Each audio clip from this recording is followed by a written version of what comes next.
नमस्कार, आप देख रहे हैं के न्यूज इंडिया और मैं हूं आपके साथ गरिमा वाजपेयी। और आज हम अपने इस खास कार्यक्रम में बात करेंगे जंतर मंतर पर दंगल की।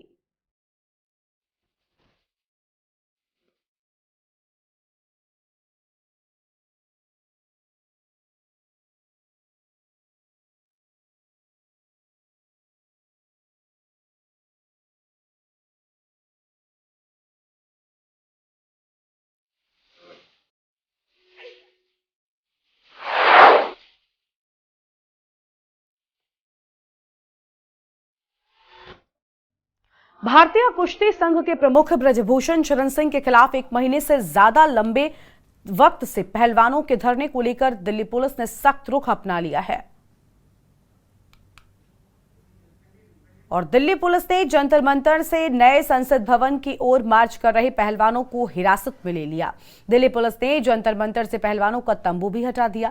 बताया जाता है कि ब्रजभूषण शरण सिंह के खिलाफ 23 अप्रैल से जंतर मंतर पर धरना दे रहे पहलवानों ने नए संसद भवन तक शांतिपूर्ण मार्च का ऐलान किया था। पहलवान पूर्व निर्धारित कार्यक्रम के मुताबिक 11:30 पर नए संसद भवन के लिए निकले। दिल्ली पुलिस ने पहलवानों को रोकने के लिए बैरिकेडिंग कर रखी थी। नए संसद भवन तक जाने के लिए निकले पहलवानों ने बैरिकेडिंग को तोड़ दिया। पुलिस ने साक्षी मलिक समेत कुछ पहलवानों को हिरासत में ले लिया। पहलवान नए संसद भवन तक शांतिपूर्ण मार्च निकालने पर अड़े रहे। पहलवानों ने शांतिपूर्ण मार्च निकालने को अपना अधिकार बताया और दिल्ली पुलिस पर देश विरोधी कहने का भी आरोप लगाया।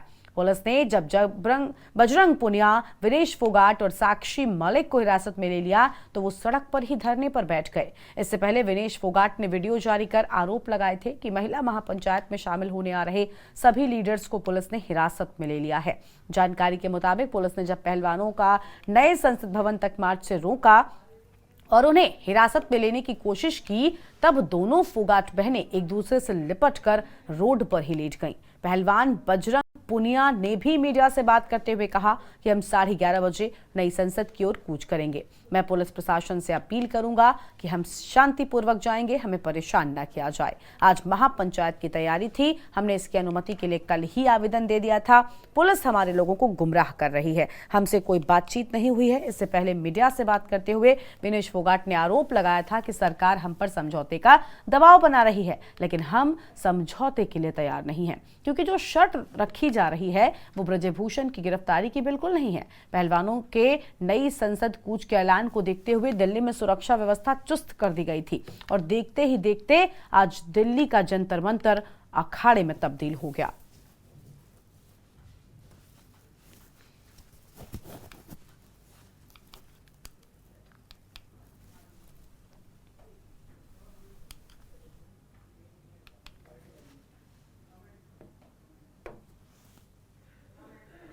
तो पुलिस का चला हंटर और रेसलर के अंदर दिल्ली के जंतर मंतर पर हुए बवाल को लेकर प्रदर्शनकारी खिलाड़ियों में भी काफी गुस्सा है। पुलिस ने जब बजरंग पुनिया, विनेश फोगाट और साक्षी मलिक को हिरासत में लिया तो वो सड़क पर ही धरने पर बैठ गए। इससे पहले बजरंग पुनिया ने वीडियो जारी कर आरोप लगाए थे कि महिला महापंचायत में शामिल होने जो लीडर्स पहुंच रहे हैं उनको हिरासत में लिया जा रहा है और सियासी अखाड़े की भेंट चढ़ गई बेटियां। आज आपने देखा कि किस तरह की तस्वीर सामने आई है और ब्रजभूषण का देखा दम, रेसलर बेदम आज नजर आए हैं। और ये तस्वीरें आप देखिए जहां पर महिलाओं को किस तरीके से हटाया जा रहा है, ये हमने देखा। और जंतर मंतर पर खामोशी, आज मायूसी दिखी है इन महिला पहलवानों में, इन महिला प्रदर्शनकारियों में।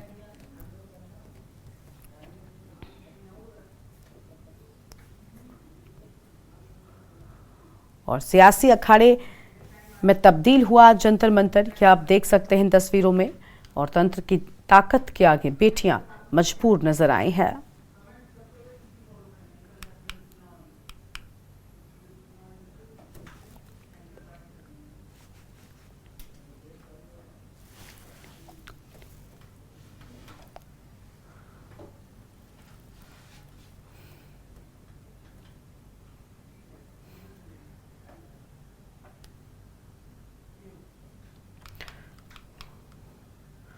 तो दिल्ली के जंतर मंतर पर हुए बवाल को लेकर प्रदर्शनकारी खिलाड़ियों में काफी गुस्सा देखने को मिला है। पुलिस ने जब बजरंग पुनिया, विनेश फोगाट और साक्षी मलिक को हिरासत में ले लिया तो वो सड़क पर ही धरने पर बैठ गए। और इससे पहले बजरंग पुनिया ने वीडियो जारी कर आरोप लगाया था कि महिला महापंचायत में शामिल होने आ रहे सभी लीडर्स को पुलिस ने हिरासत में ले लिया है। और क्या कुछ कहा इस दौरान उन्होंने, वो भी आपको सुनाते हैं। आज ऐसा काम कर रखा है पुलिस प्रशासन ने, खाली एक आदमी पैदल आदमी है उसको भी अंदर नहीं आने दे, उसको भी ठाके लठ मार रही सीधे। जो आरोपी है वो तो बोल रहा है कि मैं ये कानून भी बदलवा दूंगा, सरकार को भी झुका दूंगा। और जो न्याय मांग रहे हैं जो बेटी है उनके वो साथ देख लो एक बार, ये क्या 15 लाख आदमी इकट्ठे करने, 8 लाख आदमी इकट्ठे को ना क्या पुलिस ने ऐसा कर रखे हैं। समझदार है, देश में आज लोकतंत्र का उद्घाटन हो रहा है, लोकतंत्र की आज हत्या हो रही है देश में। तो आप देख सको ये पूरे देश पे आज सोचने का विषय है आज यो। तो जंतर मंतर पर आज आपने देखा किस तरह का दंगल देखने को मिला है और आपने देखा कि किस तरह की तस्वीरें सामने आई हैं जब लोगों को रोके जाने की बात यहां पर कही गई और सियासी अखाड़े की भेंट आज बेटियां चढ़ती हुई दिखाई दी हैं। और जंतर मंतर पर आज पहलवानों का दंगल हमने देखा। एक तरफ नए संसद के उद्घाटन के लिए लगातार खास मेहमान यहां पर मौजूद थे, तो वहीं दूसरी ओर हमने ये भी देखा कि किस तरीके से जो पहलवान थे, जो प्रदर्शनकारी पहलवान थे, उन्हें संसद की ओर बढ़ने से रोका जा रहा था। आज जिसके बाद प्रदर्शन भी हो गया। यहां पर प्रदर्शनकारी पहलवान गुस्से में नजर आए और बैरिकेडिंग्स तोड़े जाने की बात भी सामने आई है। तो यह हम खबर आपको बता दें। और जंतर मंतर पर आज दंगल देखने को मिला है। तो जंतर मंतर पर आज दंगल देखने को मिला और सियासी अखाड़े की भेंट चढ़ गई बेटियां। जंतर मंतर पर हमने देखा कि किस तरीके से वहां पर लगातार लोगों की भारी भीड़ जो है वो इकट्ठा हो गई और बवाल हो गया। पुलिस और जो प्रदर्शनकारी पहलवान थे ये आपस में भिड़ जाते हैं। एक तरफ पहलवानों की मांग थी कि उन्हें सदन की ओर जाना है, संसद की ओर जाना है, जबकि संसद में कार्यक्रम चल रहा था। उस दौरान फिर प्रशासन को आगे आकर इन प्रदर्शनकारियों को वहीं पर रोकना पड़ जाता है। और जब बैरिकेडिंग्स की जाती हैं तो प्रदर्शनकारी पहलवान इन बैरिकेडिंग्स को भी तोड़ देते हैं, आगे बढ़ते हैं, धक्का मुक्की होती है, नोकझोंक हो जाती है, जिसके बाद माहौल बिगड़ता हुआ दिखाई देता है। और उसके बाद की ये तस्वीरें आपको हम लगातार दिखा रहे हैं कि आखिर किस तरीके की तस्वीरें सामने आई हैं। ये तस्वीरें आप देख पा रहे हैं।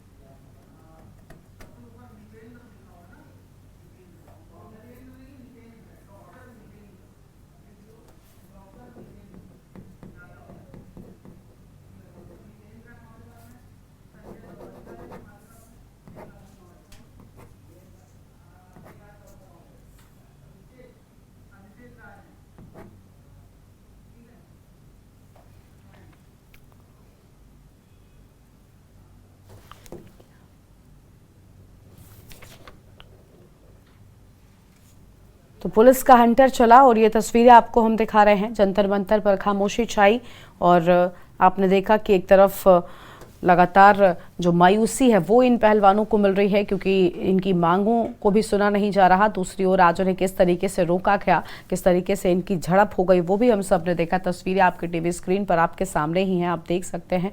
इन्हें रोकने के लिए लगातार यहाँ पर जवान लगाए गए थे जो इन्हें रोकने का प्रयास कर रहे थे ताकि पहलवान आगे न बढ़ सकें। और प्रदर्शनकारी महिलाओं को भी यहाँ पर किस तरीके से महिला जवानों ने रोका है वो भी हमने तस्वीरें आपको दिखाई हैं। तो यहाँ पर पुलिस का हंटर चलता हुआ दिखाई दिया और जंतर मंतर पर खामोशी, मायूसी छाई हुई आज दिखाई दी है। हालांकि दंगल किस तरीके से पहलवानों का रहा और किस तरीके से जंतर मंतर आज अखाड़े में तब्दील हुआ ये भी हमने आपको दिखाया। तो देश की बेटियों की ये तस्वीर और आप देखिए यहाँ पर किस तरीके से वो लगातार अपनी बातों को उठाती हुई नजर आई। और आज का दिन एक तरफ जहां ऐतिहासिक था, देश को लोकतंत्र का नया मंदिर मिला, तो वहीं दूसरी ओर ये तस्वीरें भी काफ़ी कुछ बयान कर रही हैं। ये बेटियों का दर्द है जो लगातार धरने पर इतने दिनों से बैठी हुई हैं।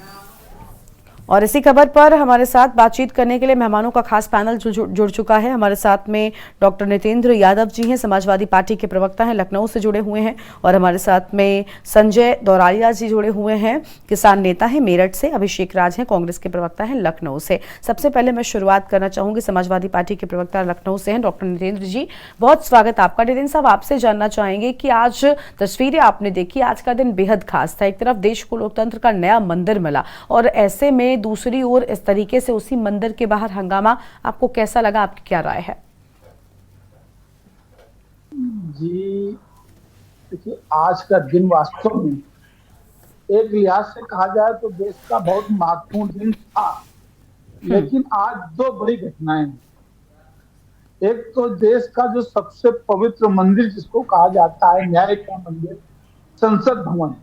संसद भवन के लोकार्पण को इस नजरिए देखा जाए कि एक तो ये आधा अधूरा रहा, क्योंकि इस पूरे कार्यक्रम में संविधान का अनुच्छेद 79 एक कहता है कि संसद एक ऐसा संघ होगा, संघ के लिए एक ऐसी संसद होगी जिसमें राष्ट्रपति और दोनों सदन, लोकसभा और राज्यसभा मिलकर के संसद होती है। तो आज एक पार्ट गायब रहा। ये एक बहुत ही आज के दिन के लिए एक नई परंपरा और गलत परंपरा की शुरुआत हुई। दूसरा, आज बहुत ही दुर्भाग्यशाली दिन है। उसी संसद से कुछ दूरी पर जहां देश की सरकार मौजूद है और एक तरफ वो लोग जो कल तक देश के लिए लड़ते थे, देश के लिए लड़ने वाले पहलवान आज देश की सरकार से लड़ रहे हैं। जी। एक कैसा लोकतंत्र है, एक कैसा जनतंत्र है जहां देश के लिए लड़ने वालों से आज देश लड़ रहा है, देश की सरकार लड़ रही है।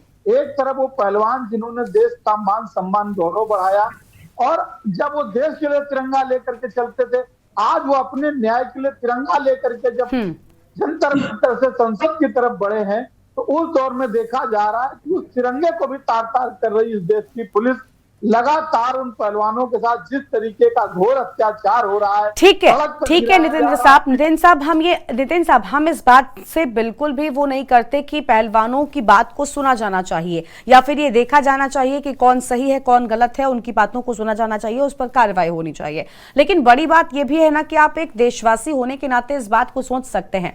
एक पल के लिए विपक्षी होने से आगे बढ़कर सोचिए, इस देश का नागरिक होने के नाते सोचिए कि ये देश है, आज का दिन कितना खास था और आज के दिन जब संसद का उद्घाटन हुआ, ऐसे मौके पर क्या प्रदर्शनकारियों को इस तरीके का प्रदर्शन करना चाहिए था? क्या इस तरीके का हंगामा होना चाहिए था? क्या राय है आपकी इस पर? मैं चाहती हूं आप प्रतिक्रिया दें। बिल्कुल गरिमा जी, आपने बहुत महत्वपूर्ण सवाल उठाया है।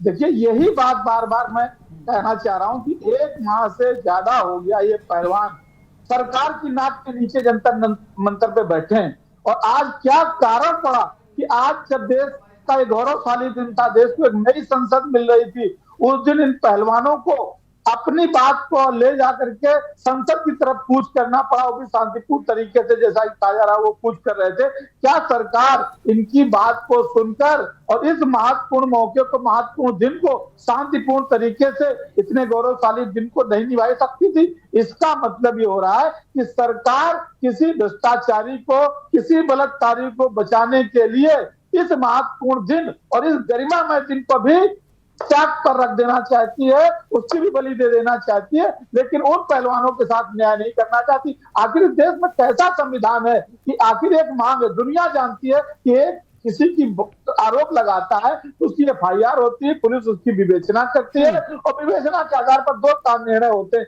या तो चार्जशीट लगती है, जेल जाता है और न्यायालय फैसला करता है, या पुलिस फाइनल रिपोर्ट लगाती। तो अभी तक दोनों काम क्यों नहीं हुए? ये करीब 6 माह पहले भी प्रशासन के पहलवानों ने अपनी मांग रखी थी, सरकार ने कहा था न्याय करेंगे। 6 माह बीत जाने के बाद दोबारा उनको 1 माह पूर्व फिर धरने में आना पड़ा और 1 माह बीत गया, अभी तक क्या कारण है कि एफआईआर होकर जांच नहीं हो पाई और उनको न्याय नहीं मिल रहा है? ये क्या निंदनीय विषय नहीं? क्या ये जांच का विषय नहीं? सरकार का ध्यान इस पर नहीं जाना चाहिए गरिमा जी?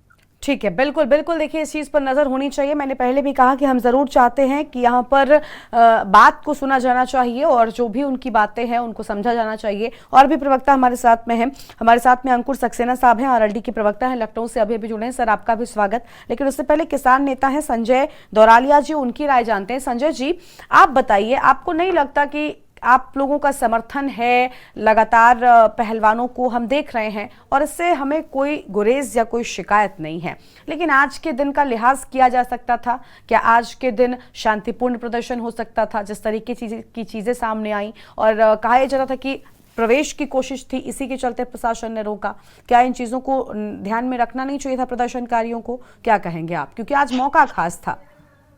पहले तो नमस्ते जी। जी नमस्ते। देश के बच्चे हैं, पहलवान हमारे, इनकी भी सहायता करना हमारा फर्ज है।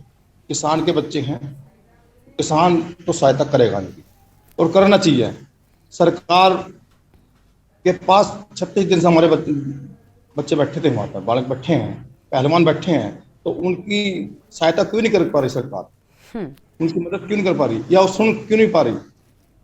अब ये भाई साहब कह रहे थे कि सरकार ने, हाँ आवाज आ रही है जी, आपकी आवाज आ रही है, बोलिए आप। सरकार 36 दिन से लगातार देख रही है कि पहलवान, जो बच्चे बैठे हैं पहलवान, उनकी सुनवाई नहीं हो रही, तो क्या करेंगे?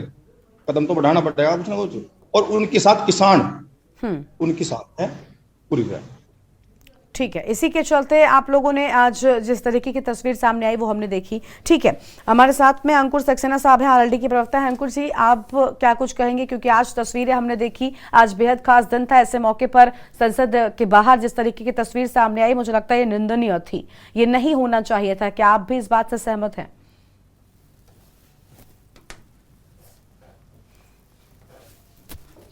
अंकुर जी, अनम्यूट करें, उसके बाद बोलें।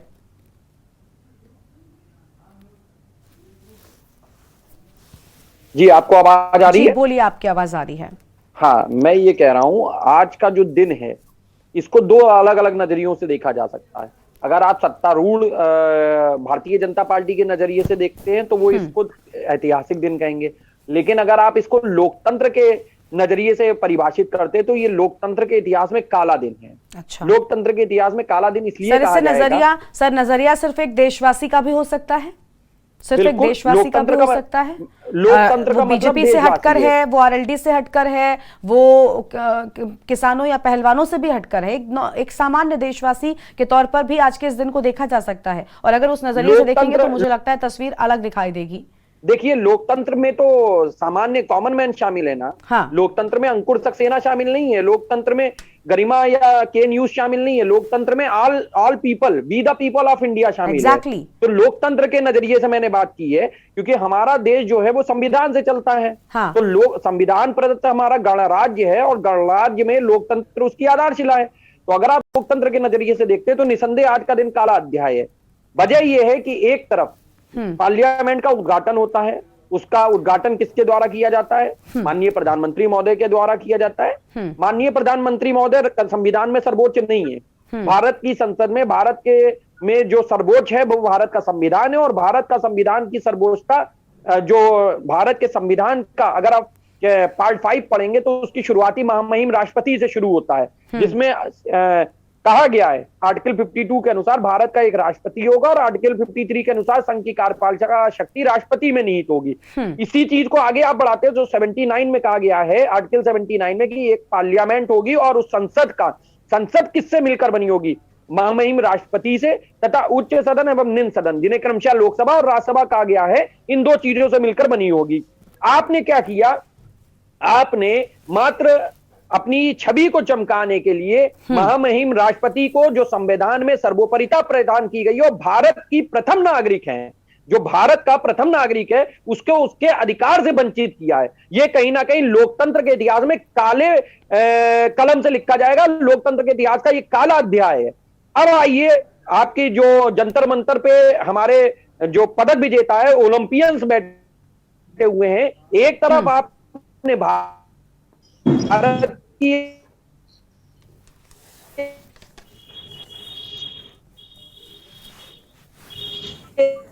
अंकुर जी, आपकी आवाज ठीक से हम तक नहीं पहुंच पा रही है। तरफ आपने भारत के कानून के अंतर्गत वो उसी संसद में दिल्ली में चंद कदम, मुझे स्पष्ट आ रही है, मुझे लग रहा कुछ ज्यादा ही स्पष्ट बोल दिया, इसलिए आवाज कटने लगी है। क्या बात कर रहे हैं आप, क्या बात कर रहे हैं आप सर, कैसी बातें कर रहे हैं आप? हमने यहाँ पर आपको अपनी बात रखने के लिए ही बुलाया है। मुझे लगता है कि अगर हम चर्चा कर रहे हैं तो यहाँ पर सबको अपनी बात रखने का पूरा मौका, पूरा अधिकार दिया जाए। बिल्कुल बिल्कुल बिल्कुल, लेकिन कभी कभी क्या होता है, इंटरप्शन होने लगता है, जब आप ज्यादा स्पष्ट बात बोलने लगते हैं तो होता है कभी कभी सैटेलाइट जैसी चीज भी। अब अगर आप नेटवर्क की खामियों को भी किसी चैनल पर या किसी पर उसका दोष मढ़ना चाहे तो आप स्वतंत्र हैं, आप कुछ भी कह सकते हैं। चैनल के ऊपर नहीं कोई दोष मढ़ रहा हूं, मैं अपनी बात रख रहा हूं।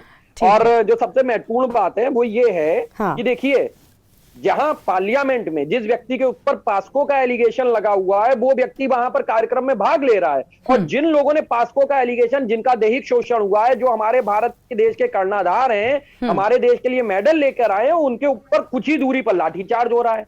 आप देखिए कितना भारी विरोधाभास है, और इस विरोधाभास का खामियाजा मैं किसी एक व्यक्ति पर नहीं लगा रहा हूं, मैं उस दंभ से ओतप्रोत उस पार्टी पर लगा रहा हूं जो अपने को विश्व की सबसे बड़ी पार्टी होने का दावा करती है, भारतीय जनता पार्टी, जिसको आम बेटियों का, आम जनता का, आम किसान का, आम आवाम का कोई दुख दर्द नहीं पता है। उन्हें तो केवल यह पता है कि उनका महिमा मंडन किस हिसाब से होगा, और इसी महिमा मंडन की चाह में उन्होंने हमारे देश की प्रथम नागरिक महामहिम राष्ट्रपति महोदया का भी निरादर किया है। या आपको नहीं लगता आज का जो आयोजन था उसको महामहिम राष्ट्रपति महोदया को आमंत्रित करना चाहिए था, और जुडिशरी में चीफ जस्टिस ऑफ इंडिया को भी उनको आमंत्रित करना चाहिए था?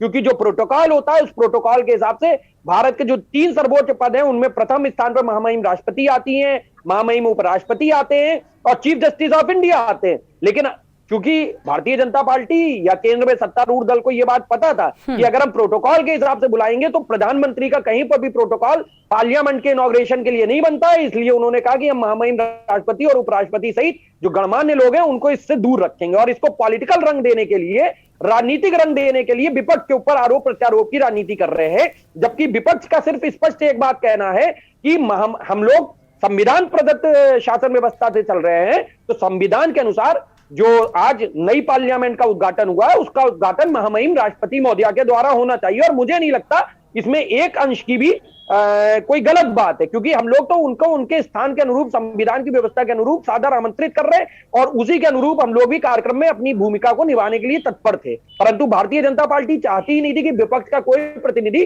पार्लियामेंट के इनॉग्रेशन में उपस्थित हो, और क्योंकि उनको पता था अगर विपक्ष के प्रतिनिधि आएंगे तो कहीं ना कहीं उनकी जो टीवी चैनलों पे कुछ समय के लिए विपक्ष के बड़े लीडरान का भी नाम चलेगा, तो कहीं ना कहीं जो वन मैन शो चल रहा है उस वन मैन शो पे भी रोक लगेगी।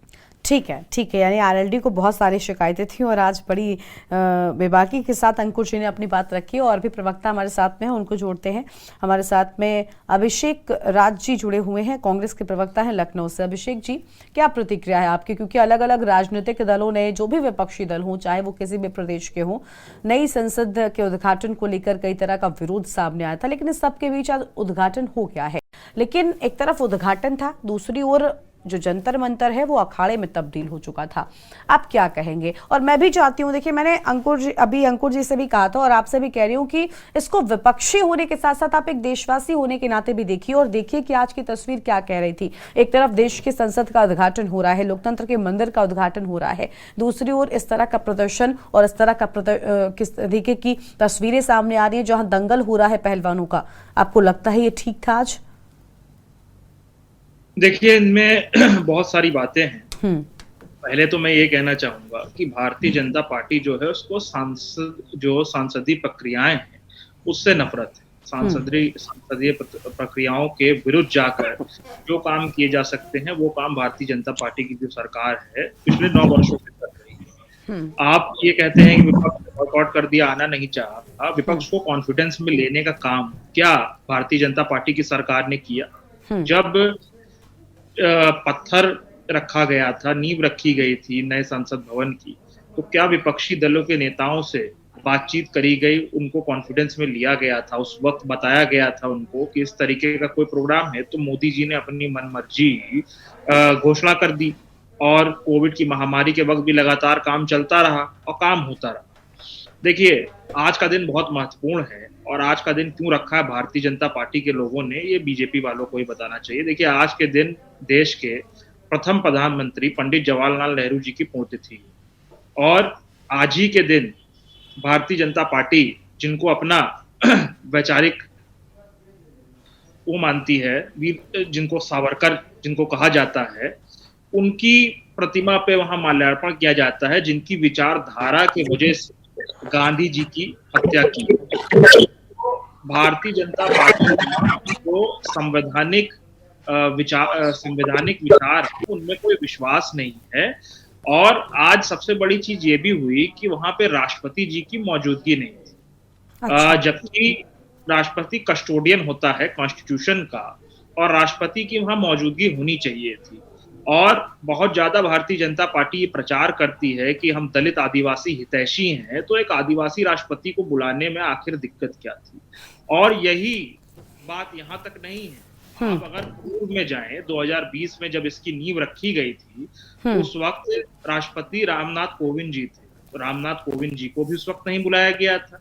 तो भारतीय जनता पार्टी का ये असल चेहरा है जो उजागर होता है, जो ये दलित आदिवासी हितैषी बनने की कोशिश की जाती है, ये साफ साफ सबके सामने आता है। ठीक है। और इसके साथ साथ एक और मुद्दा जो इसमें आ रहा है पहलवानों वाला, पहलवानों का मुद्दा देखिए ऐसा है कि सब चीज जग जाहिर है, भारतीय जनता पार्टी के सांसद हैं, बहुत रसूख वाले व्यक्ति हैं, उनके खिलाफ एफआईआर लिखने में महीने बीत जाते हैं, जबकि और किसी पार्टी का यदि सांसद होता, कोई भी व्यक्ति होता, राहुल गांधी जी के खिलाफ एक षड्यंत्र रचा गया और षड्यंत्र में उनको अधिकतम सजा सुना दी गई, उनकी सांसद की सदस्यता छीन ली गई। इतनी जल्दी कार्रवाई जब विपक्षी दलों की बात आती है तो सरकार कर देती है, मगर जब खुद के सांसदों की नेताओं की बात आती है तो उसको ढका जाता है और छुपाया जाता है। ठीक है, यानी आपको लग रहा है कि सही से काम नहीं किया गया, इसी के चलते कहीं ना कहीं आज का दिन आप लोगों को भी ठीक नहीं लगा। हालांकि आज का दिन देखिए ऐतिहासिक रहा है, क्योंकि आज एक तरफ संसद का उद्घाटन हो गया है, नई संसद देश को मिल चुकी है, लेकिन दूसरी ओर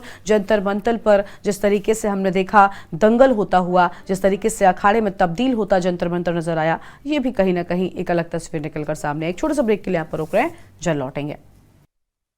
ब्रेक के बाद आप सभी का स्वागत है। आज हमने देखा कि किस तरीके से जंतर मंतर पर पहलवानों का अखाड़ा जंतर मंतर बनते दिखाई दिया, क्योंकि दंगल यहां पर जिस तरीके से शुरू हुआ, प्रशासन और प्रदर्शनकारी पहलवानों के बीच, उसने इस जंतर मंतर को अखाड़े में आज तब्दील कर दिया।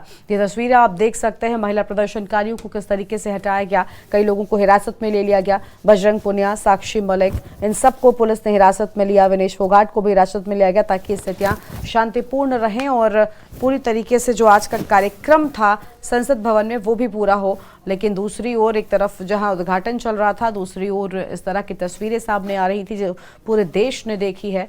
और आप इन तस्वीरों को देख सकते हैं कि किस तरीके से यहाँ पर महिलाओं को हटाया जा रहा था। महिला प्रदर्शनकारी जो यहाँ पर बैठे थे और अंदर जाने का लगातार प्रयास कर रहे थे, उन्हें यहाँ पर हटाने के लिए पुलिस जो बल था वो पूरी तरीके से एक्टिव दिखाई दिया है।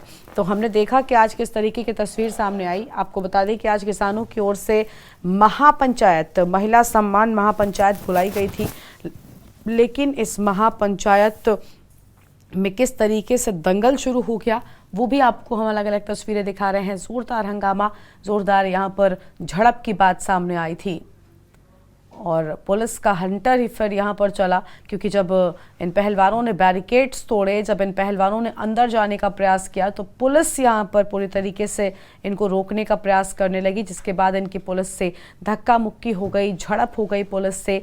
और फिर पुलिस ने इन लोगों को पीछे की ओर खदेड़ा और इन्हें अंदर नहीं जाने दिया। यानी सियासी अखाड़े की भेंट चढ़ती 8 बेटियां नजर आई हैं। एक तरफ जो विपक्षी हैं वो लगातार इस दिन को काला दिन कह रहे हैं, क्योंकि उनका कहना है कि एक तरफ आप नए संसद की बात कर रहे हो, दूसरी ओर यहाँ पर इस तरीके से बेटियों के साथ अन्याय हो रहा है। तो इन सारी चीज़ों को लेकर आज हम लगातार चर्चा भी कर रहे हैं, खास मेहमान भी हमारे साथ में बने हुए हैं, लेकिन उससे पहले लगातार आपको हम तस्वीरें दिखा रहे हैं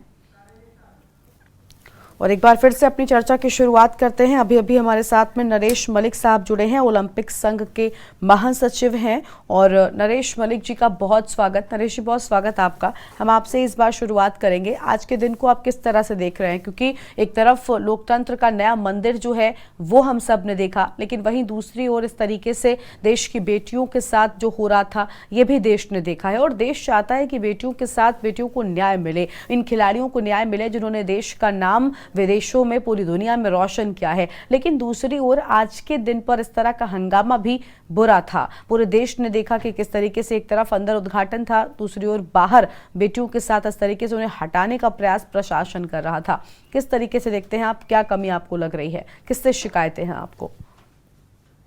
ये बड़ी दुर्भाग्य बात है कि आज जो आपके नए संसद का उद्घाटन माननीय श्री नरेंद्र मोदी ने किया था, क्योंकि वैसे तो गलत राष्ट्रपति ने ही करना चाहिए था। हमारे देश की जो महामहिम राष्ट्रपति जी हैं, और हमारी जो महिलाओं ने यहाँ आज संसद भवन को पर एक पंचायत का आयोजन लिए संघर्ष किया था। आज उन बेटियों को पुलिस ने खींच खींच के मारा। बहुत बड़ी दुर्भाग्य की बात है ये।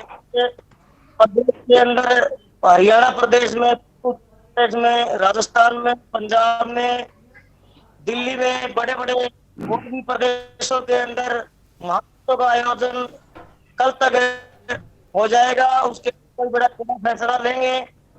एक सांसद की वजह से, इस सांसद का 3-4 विधान क्षेत्र पर ही प्रभाव है, तो वजह से आज ये बहुत बड़ी गलती करती है। क्रिमिनल रिकॉर्ड है उसके 80 के लगभग उसको है, और अभी बलात्कारी है। रामदेव जी ने भी। नरेश जी, आपकी आवाज, भारतीय जनता पार्टी बड़ी शरण दे रही जी नरेश जी, आपकी आवाज ठीक से पहुंच नहीं पा रही है। है। कुछ नेटवर्क की खामी है जिसके चलते हम आपको ठीक से नहीं सुन पा रहे हैं। और मेहमान हैं उनको जोड़ लेते हैं, उसके बाद आपके पास एक बार फिर से आएंगे, आपको मौका देंगे।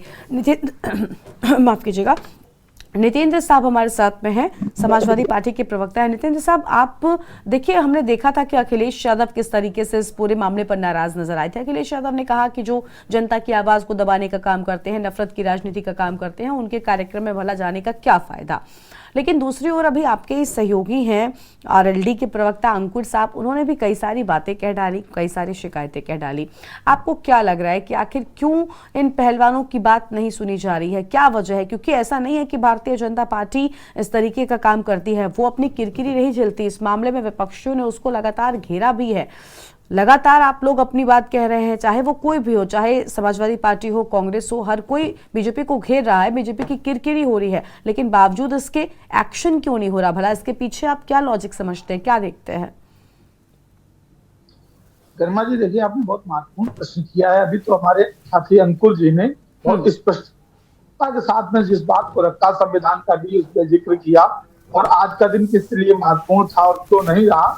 आज आपने जो महत्वपूर्ण बात कही कि आखिर क्यों नहीं कर रही भारतीय जनता पार्टी कार्रवाई, मेरा सीधा सा सवाल है, ये वही भारतीय जनता पार्टी है जो चुनाव में बेटी बचाओ और बेटी पढ़ाओ का नारा लेकर के आती है। आज वो बेटी एक आम बेटी नहीं, जो किसी गांव की किसान की बेटी है, कोई हाथरस की बेटी नहीं है, कोई ये उन्नाव की बेटी नहीं है जिसको रात को 12 बजे आप जला देते थे। ये वो बेटी है जिसने देश का मान बढ़ाया, देश का गौरव बढ़ाया, देश के लिए गोल्ड लाए। ये वो लोग बैठे हैं, और आखिर वो लोग अपनी बात को, अगर यौन उत्पीड़न की बात को कह रहे हैं, तो सरकार क्यों नहीं संजीदगी से सोच रही? ये बहुत बड़ा प्रश्न है। आखिर एक पूर्ण विकास सांसद, जिसके ऊपर अभी हमारे साथी नरेश मलिक भी बोल रहे थे, उनकी आवाज पूरी नहीं आ रही थी, कि जिनके ऊपर लगभग 80-90 मुकदमे हैं, आज इनके ऊपर देश का, अगर वो देश के एक चुने हुए सांसद हैं, तो वो भी देश का एक रेपुटेड पहलवान जो देश के लिए लड़ा है, आज वो देश के सांसद से लड़ रहा है, तो आखिर ये क्यों नहीं सरकार इस पर गंभीरता से जांच कर इसकी का दूध पानी का पानी कर रही? क्यों आखिर उस अपराधी को बचाने की कोशिश सरकार कर रही है, और जिसके लिए आज पूरे देश में किरकिरी हो रही है? आज ये पूरा का पूरा समाज, पहलवान समाज, जो राष्ट्रीय नहीं अंतरराष्ट्रीय स्तर पर देश का मान सम्मान बढ़ाने वाले वो लोग, आज देखिए आपकी स्क्रीन पर जिस तरीके से दिखाया जा रहा है कि एक एक पहलवान के ऊपर 100 पुलिस के जवान लगे हुए हैं, और वो बेचारे जमीन पर लेटे हुए हैं, तिरंगा तार तार हो रहा है। जो तिरंगे का मान बढ़ाने वाले लोग थे, आज ये पुलिस तिरंगे को तार तार कर रही है। किस तरीके से, कितनी निंदनीय घटना है, और इस पर क्यों नहीं सरकार संजीदा? यही मेरा सवाल सरकार से है कि आखिर क्यों एक व्यक्ति को बचाने के लिए पूरे देश की बेटियों का, पूरे देश के पहलवानों का, पूरे देश के खिलाड़ियों का अपमान किया जा रहा है, और लोकतंत्र का मजाक। जब संविधान में सीधे आईपीसी की धारा 154 में कि पहले प्रथम सूचना रिपोर्ट दर्ज होनी चाहिए, जांच हो जानी चाहिए, या तो एफआईआर लगेगी या चार्जशीट लगेगी। तो कुछ तो करिए भैया, कि ये अपराधी नहीं है तो एफआईआर लगा दीजिए, अगर अपराधी लगा दीजिए, जेल भेजिए। क्यों कार्रवाई नहीं हुई? और ये एक दिन का विषय नहीं है, अगर एफआईआर के 3 माह के अंदर तो चार्जशीट लग जाती है। ये तो 6 माह पहले बेचारे पहलवान बैठे, फिर आपने, सरकार ने आश्वासन दिया कि धरना समाप्त कर दीजिए और हमारे मंत्री जांच करेंगे, और 6 माह बीत जाने के बाद आप जांच पूरी नहीं कर पाते हैं।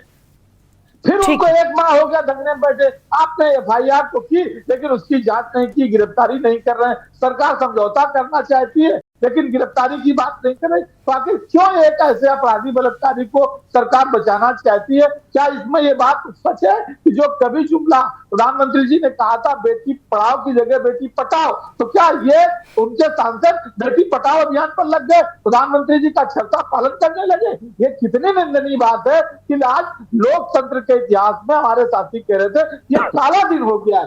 एक ठीक है। और आज एक बात गरिमा जी देखिए कि सदन का उद्घाटन जब हुआ संसद भवन का, तो वो सर्वोच्च सदन की कुर्सी जब ज्वाइंट पार्लियामेंट होती है तो उस सूट पर माननीय राष्ट्रपति जी होती है।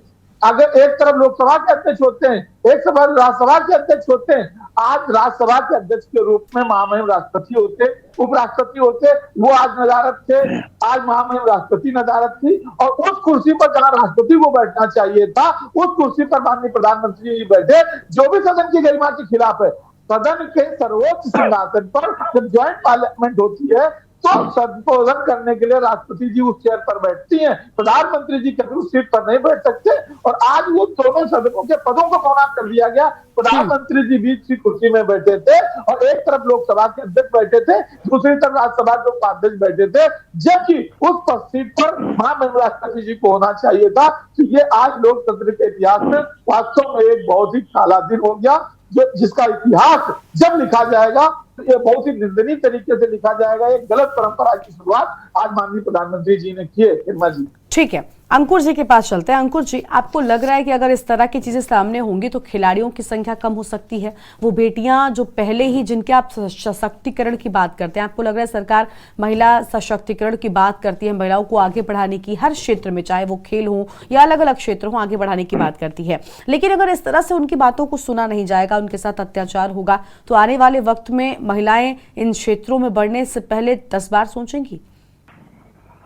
देखिए गरिमा जी, सबसे महत्वपूर्ण विषय वस्तु तो ये है कि भारतीय जनता पार्टी की जब से सरकार बनी है, तो आप देखिए, अगर मैं उत्तर प्रदेश की बात करता हूं तो महिला अपराधों में उत्तर प्रदेश जो है प्रथम पंक्ति में है, प्रथम टॉप 3 में पहले स्थान पर ये उत्तर प्रदेश आ रहा है। ठीक है, अब आइए, सबसे बड़ी बात है खिलाड़ियों और महिलाओं की या बालिकाओं की जो हमारे यहाँ क्राइम रेशियो है या जो स्थिति है, आप देखिए हाथरस में बेटी के साथ में गलत हरकत करके उसको जला दिया जाता है, कोई टीका टिप्पणी नहीं, भारतीय जनता पार्टी अपने को बचाती है।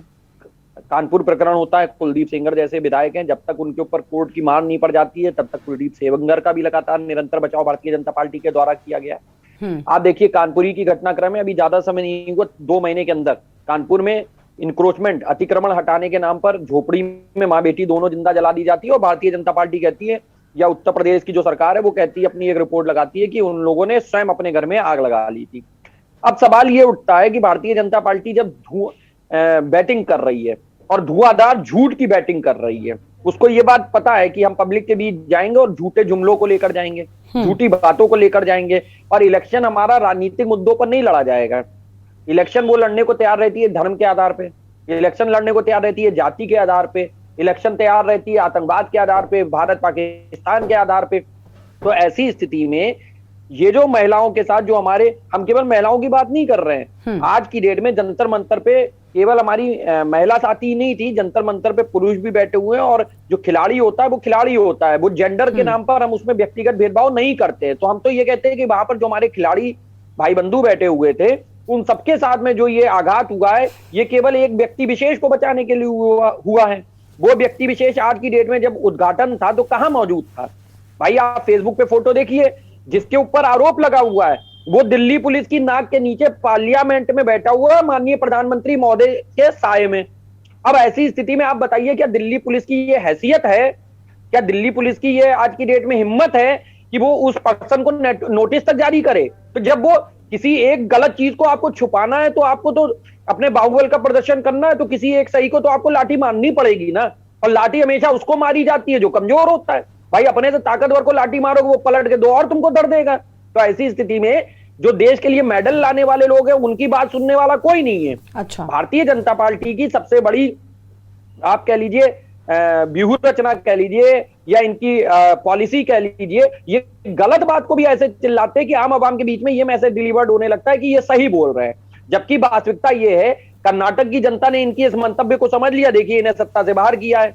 ये 2024 के चुनाव में को रखते हुए अपनी हर चीज का आकलन कर रहे हैं। उत्तर प्रदेश में इन्हें इनके लिए उत्तर प्रदेश के लोकसभा चुनाव में इन्हें लगता है कि माननीय सांसद ब्रजभूषण शरण सिंह इनके लिए फायदेमंद है, तो ऐसी स्थिति में ये ब्रजभूषण के ऊपर हाथ नहीं रख रहे। ठीक इसी तरीके की स्थिति आप देखिए जब तिकुनिया कांड हुआ था, वहां किसानों के ऊपर गाड़ी चढ़ गई थी, तो उस तिकुनिया कांड में बकायदा गृह मंत्री टेनी का नाम आया था।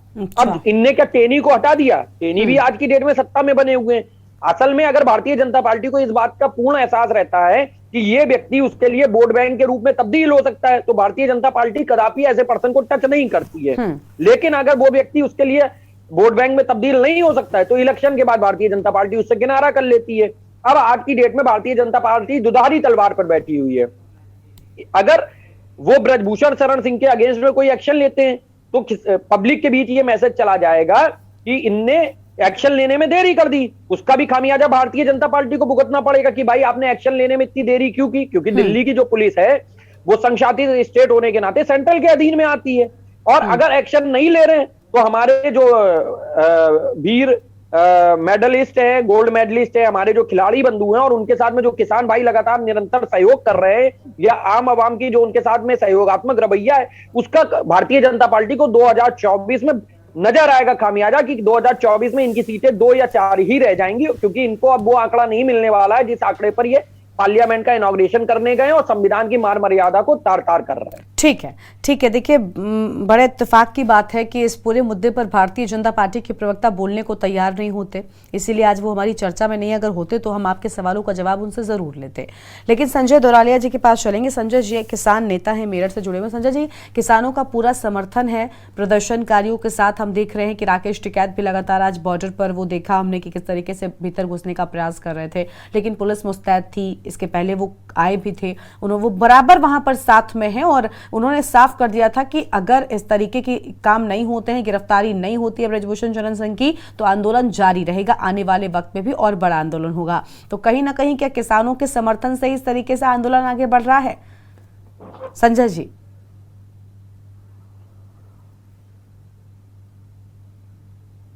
अनम्यूट करें, उसके बाद बोले।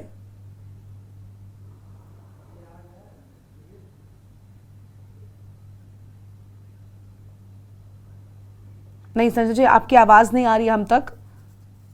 अनम्यूट करें, उसके बाद अपनी बात रखें।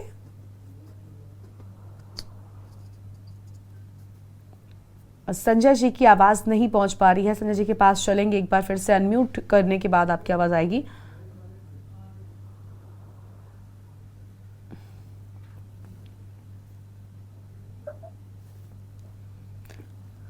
उससे पहले अभिषेक जी के पास जाते हैं। संजय जी की बात हम तक पहुंच नहीं पा रही है। अभिषेक जी कांग्रेस के प्रवक्ता हैं। अभिषेक जी, सवाल आपसे भी वही है, क्या लग रहा है आपको कि आखिर क्यों इस सब पर बीजेपी एक्शन लेने से बच रही है? कि क्यों आमतौर पर बीजेपी इतनी किरकिरी नहीं सहती है, वो इतने मौके विपक्षों को देती नहीं है खुद के ऊपर सवाल उठाने के या जनता के बीच इस तरह की कोई बात करने के लिए, लेकिन इस बार ऐसा क्या हो गया कि आखिर इतना बैकफुट पर है भारतीय जनता पार्टी? आपकी क्या राय है अभिषेक जी?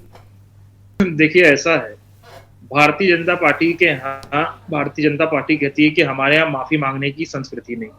तो भारतीय जनता पार्टी ने कभी कोई भी मुद्दे रहे हो, चाहे वो उन्नाव वाला मुद्दा रहा हो, चाहे वो हाथरस का मुद्दा रहा हो, कोई भी मुद्दा रहा हो, चाहे वो लखीमपुर खीरी का मुद्दा रहा हो, भारतीय जनता पार्टी ने कभी स्वीकारा नहीं कि उसके नेताओं या उसकी पार्टी द्वारा कोई भी गलती करी गई।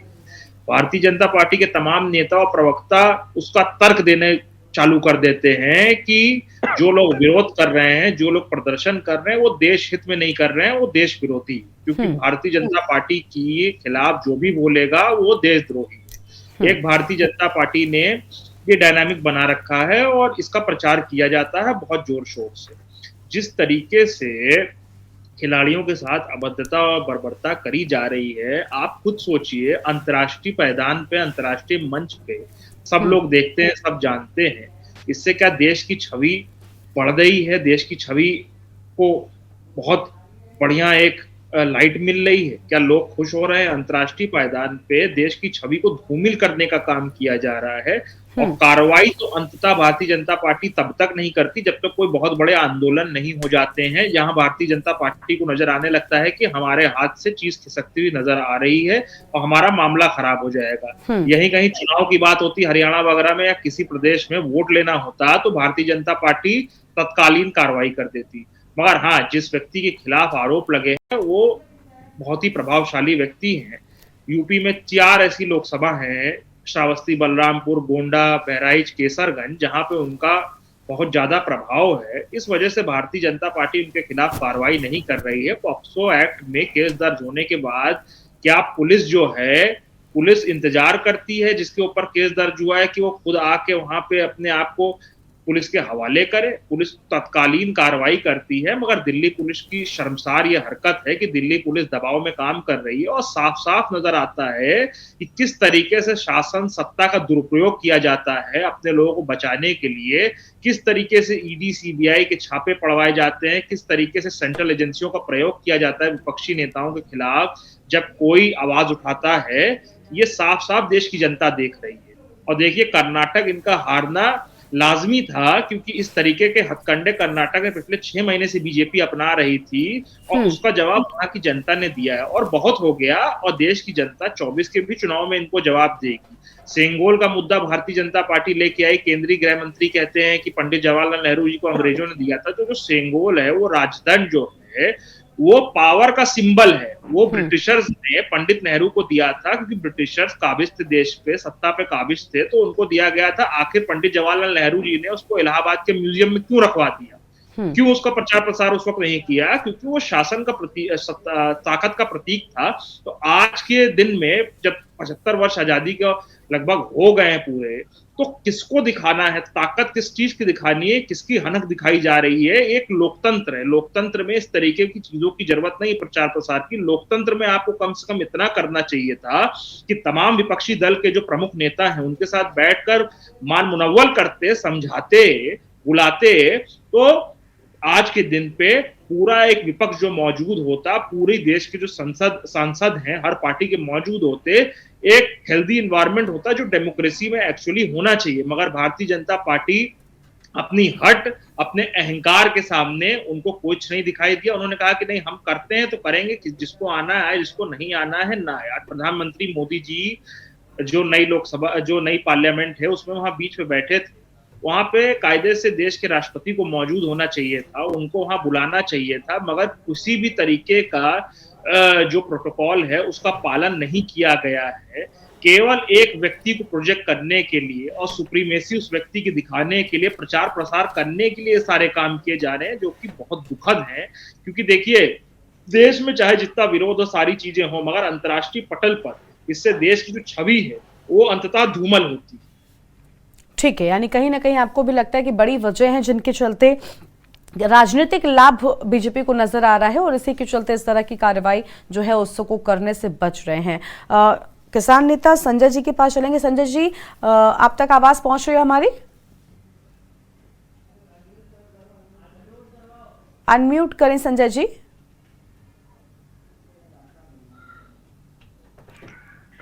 संजय जी, आप तक हमारी आवाज पहुंच रही है?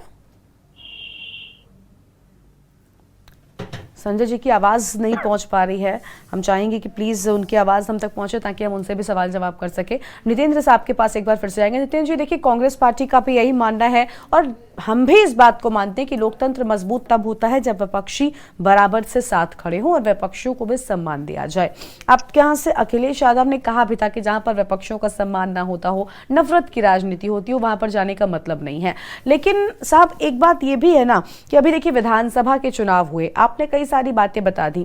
आखिर क्या वजह है कि इतनी सारी कमियां आप गिनाते हैं, इन सारी कमियों के बाद भी अगर ये सच है तो जनता आप पर विश्वास क्यों नहीं दिखाती? क्या कमी रह जाती है, कहां कमी रह जाती है कि मौका आपको नहीं मिलता?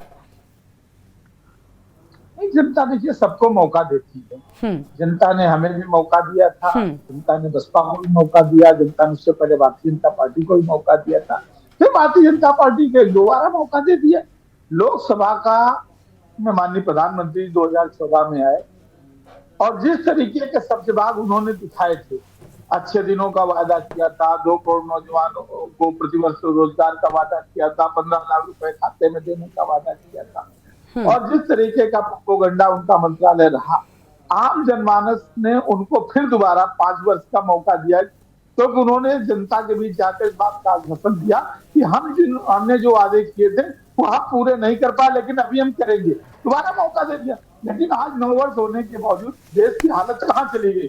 प्रधानमंत्री ना तो विपक्ष का सम्मान कर रहे हैं, न खिलाड़ियों का सम्मान कर रहे हैं, न राष्ट्रपति का सम्मान कर रहे हैं। आज मुझे बहुत आश्चर्य हुआ कि नेता सदन होते हैं प्रधानमंत्री, जो लोकसभा है उसमें एक नेता सदन होते हैं, नेता विरोधी दल होते हैं, ऐसे राज्यसभा होती है वहां भी नेता सदन होते हैं, वहां भी नेता विरोधी दल होते हैं। लेकिन सदन के जो सर्वोच्च पद 3 होते हैं, जो संवैधानिक पद कहे जाते हैं, जहां पर लोकसभा का अध्यक्ष बैठता है, वो दल विशेष का नहीं होता है, वो सबका होता है।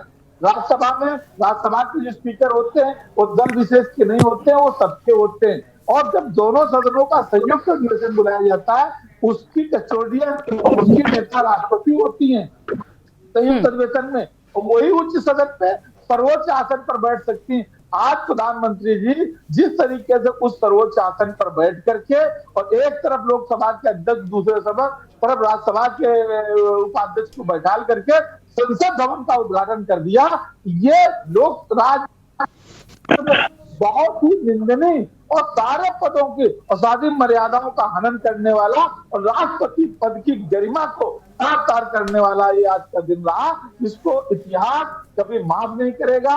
ये दलित आदिवासी चेतना का सवाल कह दीजिए, ये राष्ट्रपति के अपमान का सवाल कह दीजिए, ये लोकतंत्र के अपमान का सवाल कह दीजिए। वहीं आपने देखा कि जब इस भवन का शिलान्यास किया गया था, भूमि पूजन किया गया था, तब उस समय के मौजूदा प्रधान लोकतंत्र में राष्ट्रपति थे हमारे रामनाथ कोविंद जी, तब नहीं बुलाया गया। लेकिन आज चूंकि वो एक सामान्य व्यक्ति हो गए, पूर्व राष्ट्रपति हो गए, तो दर्शक दीर्घा में आम व्यक्ति के तरीके दर्शक दीर्घा में उनको बुलाया गया। इसी तरीके से आज उन्होंने प्रधानमंत्री चूंकि राष्ट्रपति जी को बुलाते तो राष्ट्रपति जी को सम्मान देना पड़ता। ठीक है, भारतीय जनता पार्टी कभी शोषित वंचितों को सम्मान देना ही नहीं। ठीक है, ठीक है। संजय साहब की आवाज आ रही है क्या? संजय साहब को सुनते हैं नपेंद्र जी, अभी संजय साहब को सुनते हैं जी। संजय जी, आप क्या कहना चाहेंगे, क्या लग रहा है, क्योंकि आपने समर्थन दिया है पहलवानों को। इसके पहले किसान नेता राकेश टिकैत ने खुली बात कह भी दी थी केरियो से एक्सक्लूसिव बातचीत के दौरान कि हम तब तक आंदोलन करेंगे जब तक गिरफ्तारी नहीं होगी। क्या इसी तरह से समर्थन और आंदोलन जारी रहेगा? जल्दी से। ये बात सही है, जब तक गिरफ्तारी नहीं होगी, हाँ, किसान की, जब तक हम आंदोलन चलाएंगे। और यह आंदोलन गांव-गांव जाएगा, आंदोलन गांव-गांव जाएगा। ये बच्चे अपने हैं, ये पहलवान अपने हैं, और किसान को जो अत्याचार करेगी सरकार, ठीक है, उसके खिलाफ जाएगा। जो अत्याचार करेगी सरकार, चाहे सरकार कोई सी भी हो, आज तो बीजेपी है, कल कोई दूसरी होगी, हम पे जो अत्याचार होगा, बच्चों को अत्याचार होगा, उसके खिलाफ किसान जाएगा, आंदोलन करेगा। आंदोलन, बच्चे भी आंदोलन करेंगे उनके। भाई ये पहलवान 36 दिन से बैठे थे, जो बच्चे पहलवान बैठे थे 36 दिन से, इनकी सुनवाई नहीं हुई, जब तो इन्होंने कदम उठाया, जब तो किसानों को लेनी पड़ी। ठीक है, यानी किसानों का समर्थन जो है वो लगातार जारी रहेगा, आंदोलन जारी रहेगा। और राकेश टिकैत जी जो कहेंगे, वे राष्ट्रीय नेता है, हमारे बड़े हैं, तो वो जो कहेंगे वो होगा। ठीक है, ठीक है। आप सभी मेहमानों का बहुत शुक्रिया हमारे साथ जुड़ने के लिए, अपनी बात रखने के लिए। आज की चर्चा में बहुत शुक्रिया आप सभी का आने के लिए। तो फिलहाल आज हम बात कर रहे थे कि जंतर मंतर पर किस तरह से दंगल हुआ, किस तरीके से अखाड़े में तब्दील आज नजर आया। एक तरफ जहां इतिहास रचा जा रहा था, तो वहीं दूसरी ओर ठीक उसी नई संसद के बाहर इस तरह का हंगामा आखिर कितना सही था, और क्यों आखिर इन प्रदर्शनकारी पहलवानों की बात नहीं सुनी जा रही है, ये भी एक बड़ा सवाल है। आज के इस कार्यक्रम में इतना ही। आप देखते रहिए के न्यूज़ इंडिया। नमस्कार।